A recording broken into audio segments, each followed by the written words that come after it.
다시 예수의 은혜로 충만하십시오. 아멘. 여러분, 지금 우리가 고백하고 함께 나누었던 게요, 이게 얼마나 큰 은혜인지 모릅니다. 여러분, 예수님의 은혜로 충만한 삶이 얼마나 복된 삶인지 저는 오늘 말씀을 통해서 함께 또 나눠보려고 합니다. 여러분, 우리가 올 한 해 이 예수의 은혜로 충만한 소망, 이 우리가 모두에게 다 있고요, 또 우리 개인적으로도 우리 모든 성도님들의 마음속에는 소망이 있을 것입니다. 한 해의 소망. 그냥 어쩔 수 없이 살아가는, 그냥 꾸역꾸역 살아내는 그런 삶이 아니라 하나님 안에서 주시는 그 희망과 소망의 삶을 살아가고 싶은, 그 충만한 삶을 살아가고 싶은 마음들이 다 있을 것입니다. 근데 여러분, 이 소망의 삶이 그냥 이루어지는 것이 아니라 우리가 살아가야 될 길을 선택해야 돼요. 여러분, 우리가 살아가는 삶에는 두 가지 길이 있습니다. 여러분, 이 두 가지의 길, 이 두 가지, 우리가 어떤 길을 선택하느냐에 따라서 우리가 기대하는 이 소망이 충만한 삶을 살 수 있느냐, 아니면은 정말 피폐한 삶을 사느냐, 여기서 결정이 된다는 거예요. 여러분, 그렇다면 이 두 가지의 이 길이 어떤 길입니까? 여러분, 우리가 성경을 볼 때 구약을 보는 관점 중에 하나가 뭐냐면, 여러분, 구약의 모든 이야기들은요, 실패 이야기예요. 이 실패했기 때문에 하나님이 새롭게 약속을 하시죠. 우리에게 새로운 길을 주시겠다. 그러니 신약의 이야기는 이 실패 속에서 하나님이 약속하신 것이 실제로 이루어지고 증명되어지는 그러한 이야기들이 신약의 이야기라는 거예요. 그러니 성경을 볼 때 구약하고 신약을 같이 대조해서 봐야 돼요. 비교해서 봐야 되는 거예요.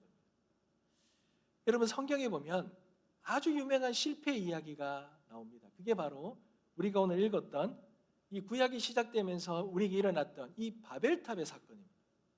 이 바벨탑의 사건, 이 사건과 그리고 신약이 시작하면서 일어났던, 그 초대교회에 일어났던 이 오순절 성령 강림의 사건, 이 두 삶이 아주 흡사하면서도 그 결과가 아주 반대예요.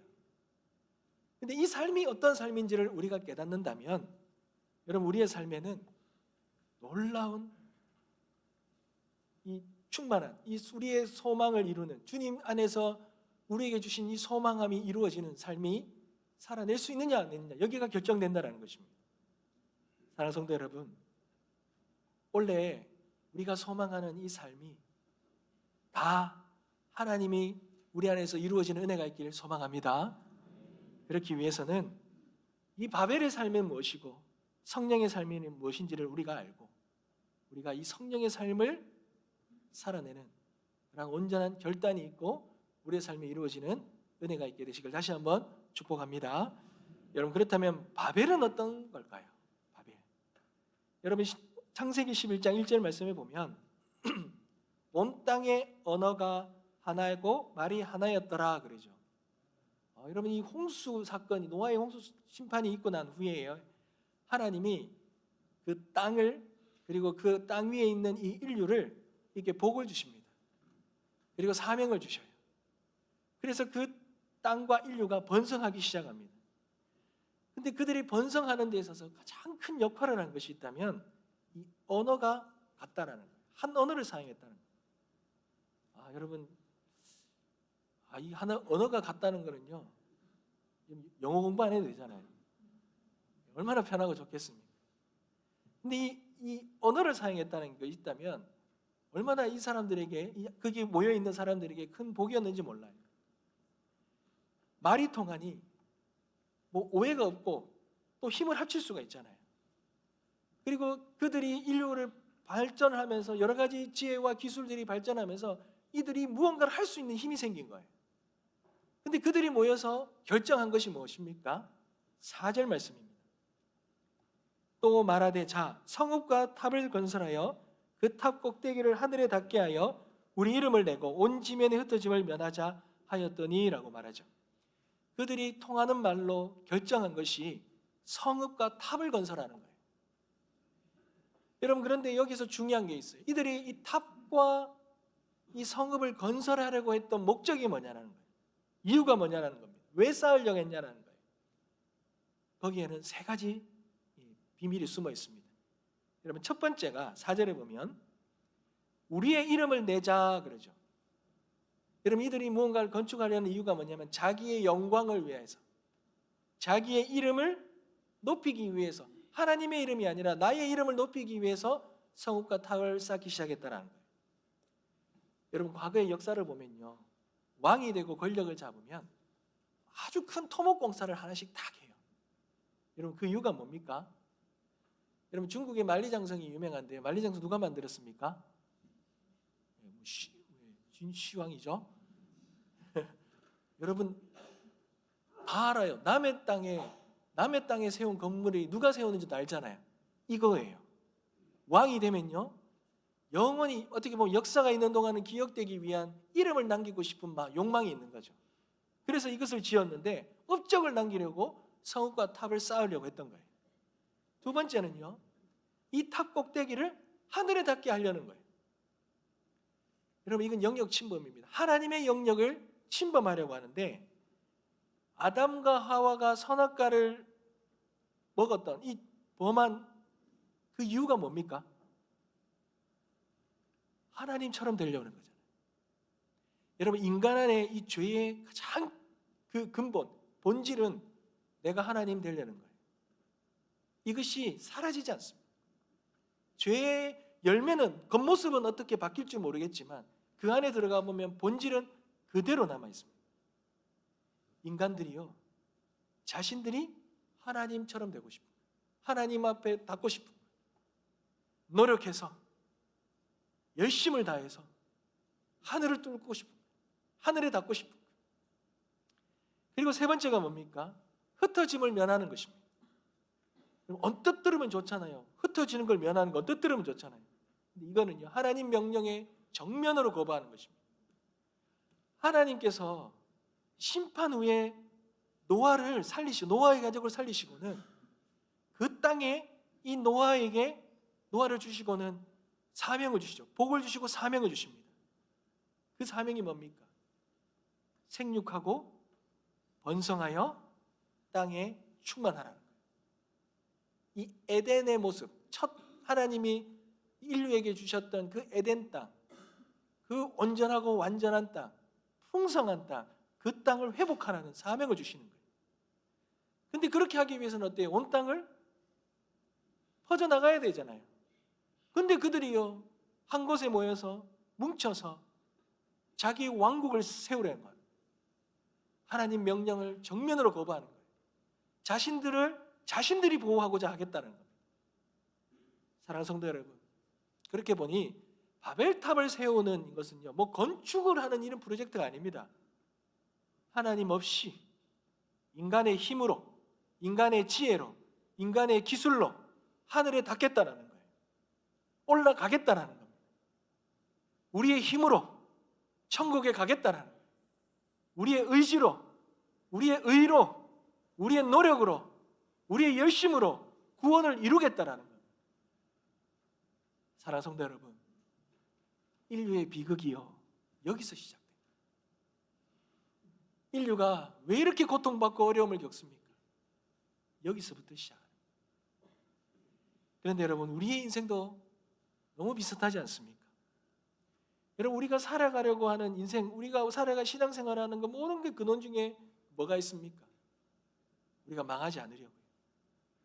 우리가 불안해하지 않으려고요. 남들 보기에 우리 체면 지키려고요. 기죽지 않으려고요. 내 이름 석자 부끄럽지 않으려고요. 내 이름 내려고요. 내가 성공이라는 벽돌을 긋고 역청을 발라서 남들이 부러워할 만한 나만의 성벽을 높이 쌓으려 하는 것 아니겠습니까? 흩어짐을 면하자 그러죠. 망하지 않으려고요. 안전하게 살고자 우리가 그런 모든 것을 치열한 목표를 세우고 그것을 이루려고 살아가고 있지 않습니까? 여러분, 우리가 교회 안에서도 마찬가지입니다. 신앙생활 하는데도 마찬가지입니다. 내가 이만큼 키웠고, 내가 이만큼 일궈냈고, 내가 무언가를 대단한 일을 해냈다라는 것, 내 이름을 내세우는 것, 이런 신앙의 탑, 이것을 우리가 쌓고 있지는 않습니까? 사랑하는 성도 여러분, 바벨의 이 탑을 쌓는 건 바로 이것이라. 여기 핵심이 이것이라. 그런데 여러분, 그 결과가 어떻습니까? 결과가 우리가 알죠. 여러분 8절인데요. 우리 다 같이 한번 읽어볼까요? 다 같이 읽겠습니다. 시작. 여호와께서 거기서 그들을 온 지면에 흩으셨으므로 그들이 그 도시를 건설하기를 그쳤더라 그러죠.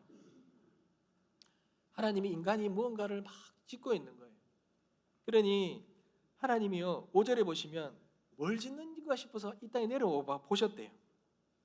보니까 이들이 막 뭡니까 6절에 보니 무리가 한 족속이고 언어도 같으니까 뭔가 이 일들을 시작하면서 잘못된 방향으로 가는 거예요. 이들이 무언가를 하나님 앞에 반항하는 길로 오는 거예요. 야, 이렇게 둬서는 막을 수가 없겠구나 싶으니 하나님께서 이들을 흩으시는 거예요. 흩으시는 거죠. 언어를, 마음을 갈라지게 하셔서 흩으시는 거예요. 자신의 영광스러운 이름을 새기고자 이 일을 시작했는데 결국은 하나님께서 어떤 이름을 남기십니까? 9절에 보니 바벨이죠. 바벨은 혼잡이라는 거예요. 너희들의 이름, 그 영광스러운 이름이 아니라 혼잡이라는 이름을 지금 수천 년이 지난 오늘날에도 이렇게 남기신 거예요. 얼마나 수치스럽습니까? 하늘에 닿으려 했던 모든 노력들이 숲으로 돌아가고 결국은 하나님과 더 멀어지고 흩어져 버리는 그런 결과를 낳은 것입니다. 사랑하는 성도 여러분, 이것이 오늘날의 이 세상의 가치관, 이 실패한 가치관임에도 불구하고 이 세속적이고 인간중심적이고 인본주의적이고 기복적인 그런 신앙의 탑을 쌓는 삶이고 그 결과라는 것입니다. 하나님을 제외하고 내가 무엇인가 이루어 보려고 하고 우리가 뭉쳐서 무언가를 이루어 보겠다는 것, 나를 드러내 보겠다는 것, 이 모든 열심은 결국은 혼잡과 분열로 끝이 난다는 것. 사랑하는 성도 여러분, 이건 실패할 수밖에 없습니다. 왜요? 처음부터요. 방향이 틀렸어요. 위로 올라가려는 하는 거예요. 인간이 위로 올라가려는 하는 거예요. 겉으로 보면 열심처럼 보여서 좋아요. 단합하는 것 같고 성장하는 것처럼 보입니다. 그런데 바벨의 열심은 땅에서 하늘로 올라가는 열심입니다. 방향이 틀렸습니다. 그 올라가는 그 방향에는 하나님이 없습니다. 내 중심만이 있습니다. 내 힘, 내 기술, 내 경험으로 하늘을 뚫겠다는 거예요. 그러니 하나님이 빠지고 내가 들어가니 필연적으로 실패할 수밖에 없어요. 비극이 찾아올 수밖에 없습니다. 여러분, 나 중심적인 사람이요, 두 사람만 있으면요, 둘 다 왕이 되려고 하기에 반드시 둘로 쪼개집니다.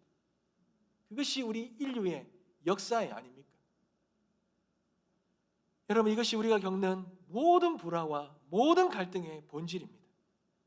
내가 쌓은 공로, 내가 쌓은 경험이 너무 높아서 오히려 남을 찌르고 소통을 막는 벽이 되어버린다는 것입니다.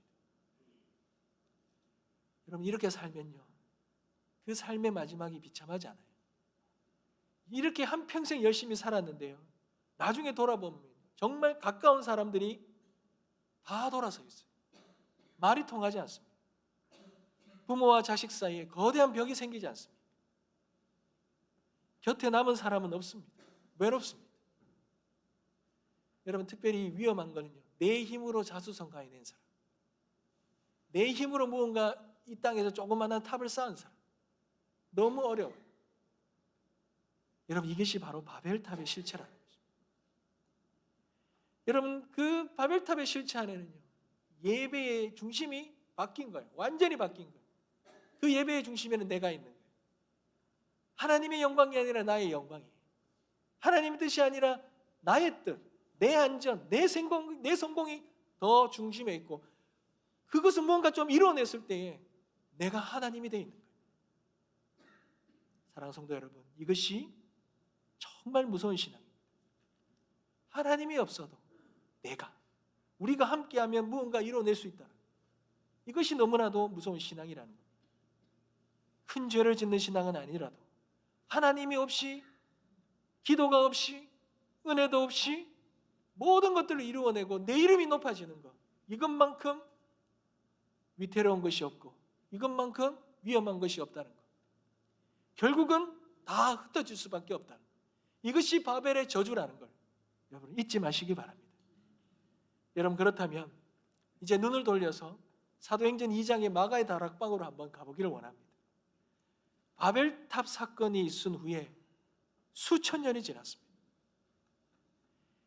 예수님께서 이 땅에 오셨고 십자가에 죽으셨고 3일 만에 부활하시며 그리고 승천하셨습니다. 그리고는 올라가시기 전에 제자들에게 딱 한 가지 약속을 하죠. 예루살렘을 떠나지 말라. 아버지께서 약속하신 것을 기다리라. 그리고 성령으로 세례를 받으라 그러시죠. 그리고 주님이 떠났습니다. 근데 제자들이요, 이걸 말씀에 순종하는 거예요. 오늘 읽었던 사도행전 2장 1절에 보면 오순절 날이 이미 이름에 그들이 다 같이 한 곳에 모여 있더니 이렇게 말하죠. 여러분 여기에서 이 표현이 너무 중요합니다. 다 같이 한 곳에 있다. 바벨탑에서도 사람들이 한 곳에 모였죠. 근데 여기에 모인 사람들은요, 바벨탑의 사람들과는 다릅니다. 이 사람들이 그들의 이름을 내세우기 위해 모였습니까? 그런 기록이 없습니다. 무언가를 쌓았습니까? 아닙니다. 없습니다. 하늘에 닿으려고 어떤 노력을 했습니까? 아닙니다. 그들이 모여서 다 같이 모여서 기도하며 했던 게 뭡니까? 하늘에 올라가려고 했던 것이 아니라요, 약속된 것을 기다렸어요. 다락방에서 기도하면서 하늘 문이 열리기를 기도한 거예요.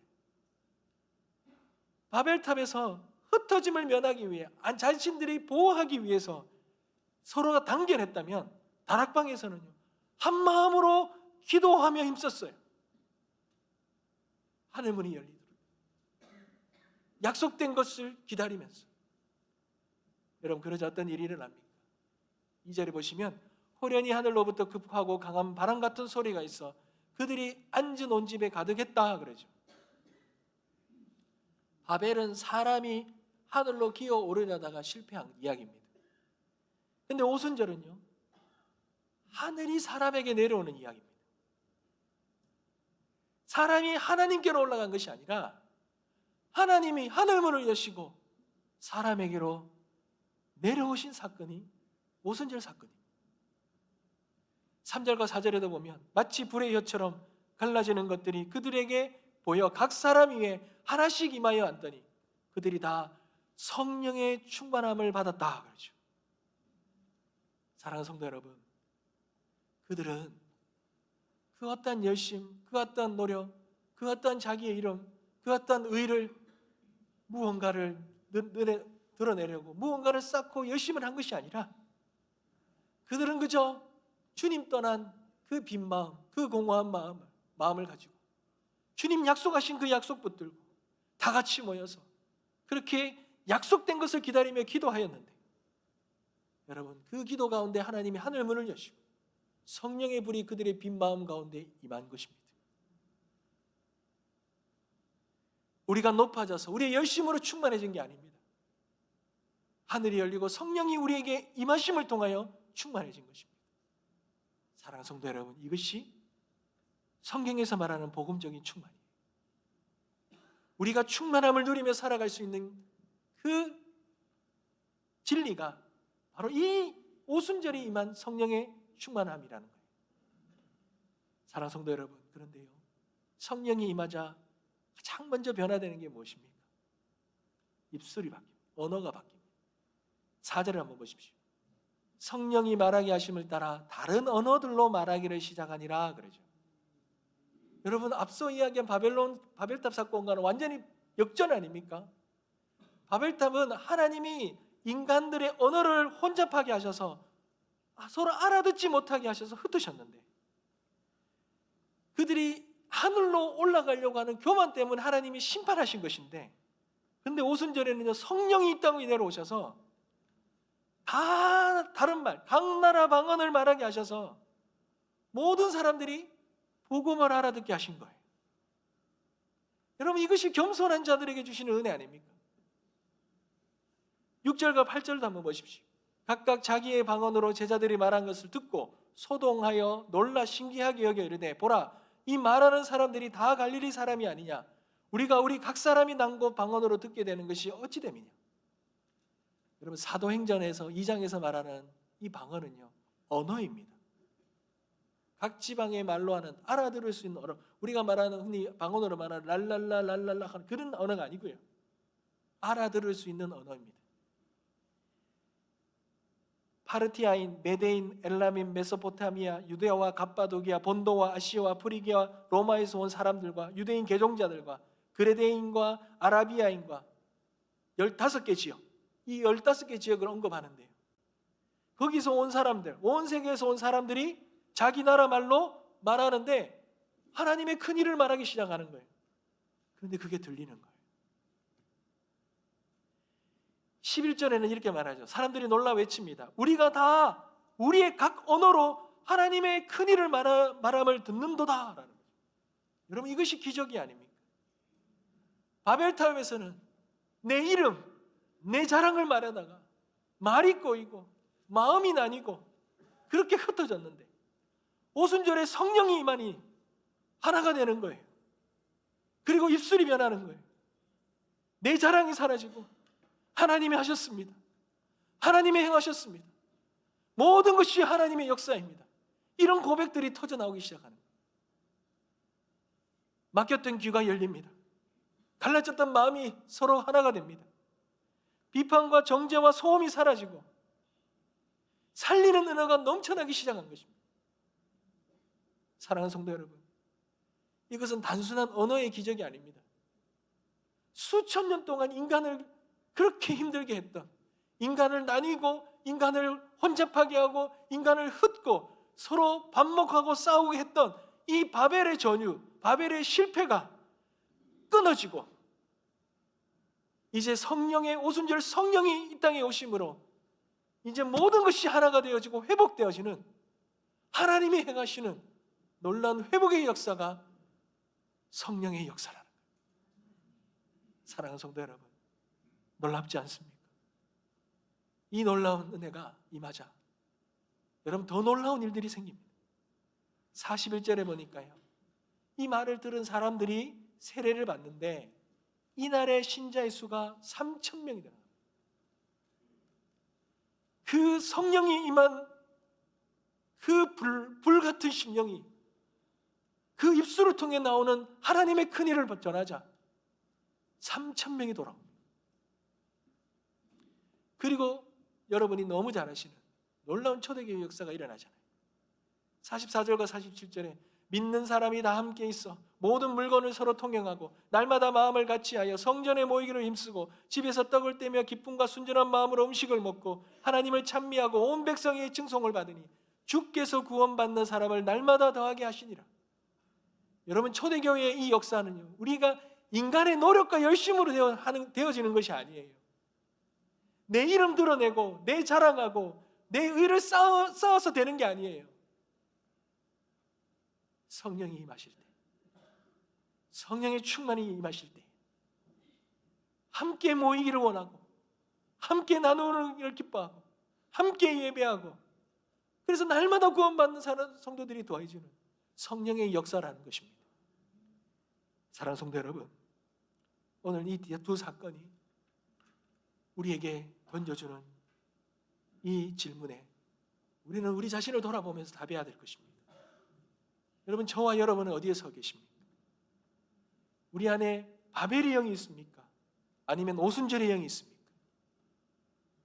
바벨의 영은 올라가는 겁니다. 내 힘으로, 내 노력으로, 내 능력으로 내 의를 하늘에 닿게 하는 겁니다. 내 스스로 구원받으려고 하는 겁니다. 내 스스로 천국에 달려갑니다. 내 행위로, 내 의로 구원을 이루고자 하는 겁니다. 그런데 오순절의 영은요, 내려오심을 받는 영입니다. 내가 아무것도 할 수 없음을 인정하고 나는 아무것도 없음을 텅 비어 있는 심령임을 고백하면서 오직 성령이 내 안에 오셔서 역사하시는 그 능력을, 그 임재를 사모하고 의지하는 것, 이것이 오순절의 영입니다. 바벨의 영은 내 이름을 높이는 거예요. 내가 인정받아야 되고 칭찬받아야 하고 내가 드러나야 되는 것이지만 오순절의 영은 뭡니까? 오로지 예수 그리스도의 이름만 높입니다. 베드로가 오순절에 무엇을 외쳤습니까? 36절에 보면 하나님이 그를 주와 그리스도가 되게 하셨다 그러죠. 오직 예수님만 높이지 않습니까? 바벨의 영은 나의 생각, 나의 경험, 나의 연륜, 나의 계획, 이 모든 것들을 의존하잖아요. 그러나 오순절의 영은 성령의 인도하심, 성령의 능력으로 의존하는 그런 영이라는 것입니다. 사랑하는 성도 여러분, 근데 더더욱 중요한 것은 그 결과라는 거예요. 바벨의 영의 결과는 혼잡해지고 흩어지고 멈추었지만 오순절의 영의 결과는 하나 되어지고 폭발적으로 성장하는 성령님의 역사, 누구도 막을 수 없는 성령의 역사가 임했던 것입니다. 사랑하는 성도 여러분, 우리의 기도, 우리의 신앙, 우리의 삶은 어디에 있습니까? 하나님의 뜻에 있습니까? 내 뜻에 있습니까? 하나님의 영광에 있습니까? 내 영광에 있습니까? 나를 드러내려고 합니까? 주님을 드러내려고 합니까? 우리의 교회는 어떻습니까? 사람의 방법으로 세워지고 있습니까? 성령의 역사로 세워지고 있습니까? 여러분, 한 지역에요, 두 교회가 있어요. 근데 한 교회는 좋은 시설에 여러 많은 일들을 감당하면서 일꾼도 참 많아요. 외형적으로 보면 성장하고 복받은 교회죠. 근데 그 교회에는 성도들 사이에 분쟁이 있고 파벌이 있고 분열이 끝도 없이 일어나고 있어요. 그렇다면 이 교회는 어느 길로 가고 있는 교회겠습니까? 바벨의 그 저주의 길을 걸어가고 있는 것 아니겠습니까? 여러분, 결말은요 정해져 있는 거예요. 그런데 다른 작은 시골 교회가 있습니다. 많은 일들 감당해낼 수도 없어요. 특별한 시설도 없습니다. 일꾼도 없습니다. 근데 그 성도들이 모여서 기도하고 한 마음으로 중보하고 말씀 묵상하고 서로 섬기고 사랑하고 그 지역에서 그 교회를 보면서 정말 예수님, 그들이 말하는 예수를 닮은 모습의 교회다라고 칭찬한다면 여러분, 이 교회는 어떠한 영을 따르고 어떠한 길을 따르는 교회겠습니까? 오순절 그 성령의 바람이 부는 그 인도하심대로 가라는 교회가 아니겠습니까? 어느 권사님이 평생을 가족을 위해 헌신하며 살았습니다. 근데 늘 입에는요, 내가 너희를 어떻게 키웠는지를 아느냐, 내가 너희 때문에 얼마나 고생하고 했는지 아느냐, 이거 알아주지 못하는 섭섭함이 있는 거예요. 그 권사님이 교회도 그래요. 내가 교회를 위해서 얼마나 섬겼는데, 얼마나 헌신했는데. 그러니 권사님이 가족도 그렇고 교회도 그렇고 이 평생 쌓아놓은 이 탑에 자신의 이름이 지워지지 않고 새겨지기를 바라니 늘 섭섭함이 있잖아요. 근데 이런 삶을 사니까 가장 가까운 사람들하고 단절되는, 함께 하지를 못하는, 너무 외로운 거예요. 근데 그러다가 부흥회 때 성령의 불을 받습니다. 권사님이 권사님의 모습을 직면하고 회개하고 돌이키자 이런 고백을 하는 거죠. 하나님, 제가 주인 노릇했습니다. 내 의의 탑을 쌓느라 가족을 찔렀고 성도를 찔렀습니다. 주님, 용서해달라. 회개하고는 성령의 충만함을 받고는 권사님의 삶이 완전히 바뀝니다. 여러분, 바뀌니까요, 제일 먼저 뭐라는 게 이 입술이라. 일단은요, 자기 자랑이 없어졌어요. 여러분, 11절에 보면 우리가 다 우리의 각 언어로 무슨 일을 말한다고요? 하나님의 큰 일을 말한다 그러죠. 여러분, 내가 기도 많이 해서 권능 받았다가 아니라, 너 때문이다가 아니라, 우리가 어떻게 해서 우리의 성을 지키자, 하나 되어서 지키자, 이게 아니라 미안하다, 고맙다, 내가 한 게 아니라 하나님이 하셨다. 이 모든 거 하나님의 은혜라는 거, 하나님이 행하셨다라는 거, 이것이 바뀌니까, 이 언어가 바뀌니까 내 주변이 살아나는 거예요. 가족들의 마음이 녹는 거예요. 성도들의 마음이 열리는 거예요. 사랑하는 성도 여러분, 성령의 충만함은 내가 대단한 능력을 얻어 슈퍼맨이 되는 것이 아닙니다. 오히려 나는 작아지고 내 안에 계신 예수님이 커지는 겁니다. 내 고집의 탑이, 견고한 이기심의 탑이 무너지고 그 자리에 예수님의 사랑으로 채워지는 것입니다. 내 입술이 하나님의 영광을 토해내는 스피커가 되는 것입니다. 여러분, 그것이 오순절의 능력이고 오순절의 영이고 오순절의 삶인 것입니다. 사랑하는 성도 여러분, 올 한 해 하나님께서 우리에게 주신 우리 앞에 놓여져 있는 이 두 길 중에 이 오순절의 삶, 오순절의 그 인도하심, 그 길을 걸어가 하나님이 우리에게 약속해 주셨던 모든 것이 충만히 이루어지는, 우리의 소망이 충만히 이루어지는 놀라운 은혜의 복된 삶이 다 되시길 주님의 이름으로 축복합니다. 말씀을 맺겠습니다. 사랑하는 성도 여러분, 처음에 제가 드렸던 질문이 기억하십니까? 올 한 해 우리에게 소망하는 그런 복된 한 해가 되어지길 간절히 원하는 그런 소망감들이 다 있는데, 그것을 이루기 위해서는 두 가지의 길이 있다고 했어요. 하나는 바벨의 길이고 하나는 오순절의 길. 여러분, 어떠한 길을 걸어가고 계십니까? 여러분, 바벨을 쌓는 인생을 가만히 묵상해 보니까요, 마치 사다리를 올라가는 인생이더라고요. 내 힘으로 한 계단씩 올라가야 하니 얼마나 숨이 차고 힘듭니까? 그런데 옆 사람보다 늦게 올라가면 시기심이 나잖아요. 그래서 빨리 올라가는 거예요. 꼭대기에 서면요, 내 옆에 사람이 안 보이잖아요. 그러니까 내 아래에 있는 사람들을 무시하고, 그리고는 절대로 내려오지 않는 거죠. 내려오는 게 쉽지 않습니다. 근데 그렇게 오늘 사다리에 올라가 보니까 올라갈수록 위태로워요. 올라갈수록 아무도 없어요. 외로워요. 그런데 여러분, 오순절의 인생은요, 돛담배를 타는 인생 같아요. 내가 노를 젓는 게 아니에요. 성령의 강한 바람이 부는 대로 내 인생을 돛을 맡기는 것입니다. 바람이 불면 배가 가잖아요. 내가 하는 것이 아니라 바람이 하는 것입니다. 여러분, 이것이 진정으로 0.1%의 성도가 누리는, 성령 안에서 누리는 안식과 능력의 비밀, 복음의 삶을 살아가는 자들, 세상이 알 수 없는 이 바벨의 삶을 살아가는 사람들이 전혀 알 수 없는 성령의 삶이라는 것입니다.